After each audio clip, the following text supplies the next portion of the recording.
Yuk jadi pasien yang cerdas, ikuti tips-tips berikut ini ya.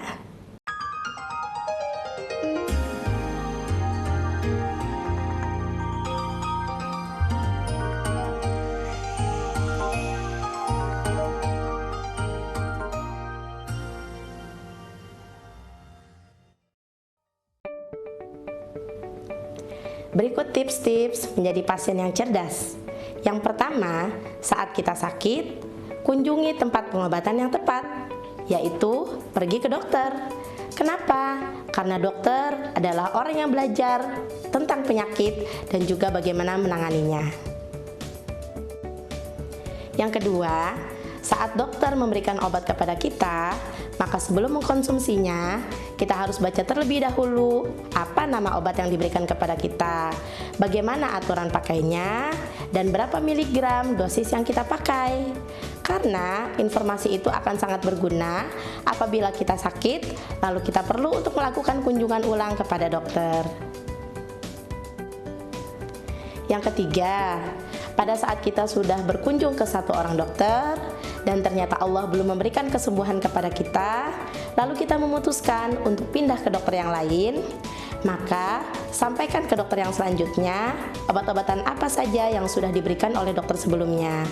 Namun jika kita tidak mampu mengingatnya, maka bawalah obat-obatan yang sudah diberikan oleh dokter sebelumnya, walaupun hanya bungkus yang kosong atau botol yang kosong. Kenapa demikian? Supaya dokter yang selanjutnya bisa melakukan evaluasi terhadap terapi yang sudah diberikan oleh dokter yang sebelumnya. Misal, obat-obatannya ternyata tidak perlu diganti, tetapi hanya perlu dinaikkan dosisnya saja. Atau ada yang perlu diganti, tetapi tidak semuanya. Atau obat-obatannya semuanya sudah tepat, tetapi perlu untuk diberikan kombinasi obat lainnya. Misal pada kasus demam, pada tahap awal, biasanya dokter belum memberikan terapi antibiotik.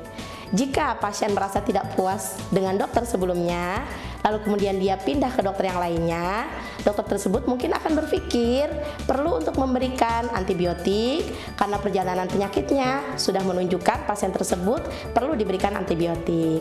Sehingga secara keseluruhan riwayat dari apa yang sudah diberikan, baik itu obat maupun tata laksana lainnya dari dokter yang lain, itu diketahui oleh dokter yang kita kunjungi selanjutnya.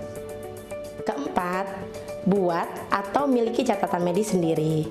Jika kita termasuk orang-orang yang melakukan kunjungan rutin ke dokter, misal bagi orang-orang yang memiliki penyakit kronis, maka kita perlu nih punya buku catatan kecil yang isinya tentang catatan medis kita.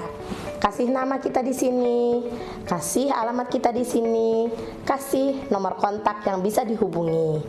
Di dalamnya kita perlu untuk menulis tanggal pada saat kita melakukan kunjungan ke dokter. Jika dilakukan pemeriksaan tekanan darah, tulis tekanan darahnya di sini. Jika kemudian dilakukan pemeriksaan darah, misalnya dilakukan pemeriksaan gula darah sewaktu, atau gula darah puasa, atau pemeriksaan kolesterol dan lain sebagainya, catat juga hasilnya di sini. Karena bisa jadi kita tidak selalu berkunjung ke tempat atau fasilitas kesehatan yang sama. Barangkali suatu saat kita mudik, lalu kemudian di kampung halaman kita sakit. Terpaksalah kita berobat ke tempat yang tidak biasa kita kunjungi. Jika kita memiliki catatan medis sendiri, maka dokter di fasilitas yang tidak biasa kita kunjungi tersebut tetap mengetahui bagaimana riwayat penyakit kita lewat catatan kita yang rapi. Atau jika kita memang rutin berkunjung ke rumah sakit, maka miliki file yang di dalamnya kita bisa simpan aneka rupa hasil dari pemeriksaan laboratorium, hasil dari pemeriksaan ronsen yang kita susun secara rapi berdasarkan tanggal. Dengan begitu, pada saat kita berkunjung ke dokter, pastinya dokter akan senang sekali ketika kita memiliki catatan medis yang sangat terstruktur dan rapi. Beli kayak gini murah loh. Ini bisa kita isi ya, setiap halamannya satu seperti itu. Ini juga saya lakukan pada saat saya melakukan kunjungan ke rumah sakit. Kelima, tips terakhir nih.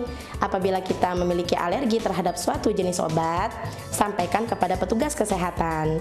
Dan jangan lupa sampaikan juga kepada keluarga kita, karena kita tidak pernah tahu kita akan masuk rumah sakit dalam kondisi sadar atau tidak.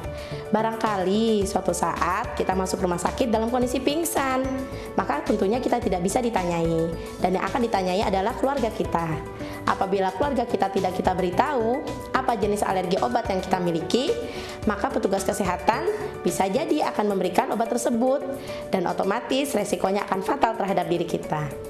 Demikian tips yang bisa disampaikan untuk menjadi pasien cerdas.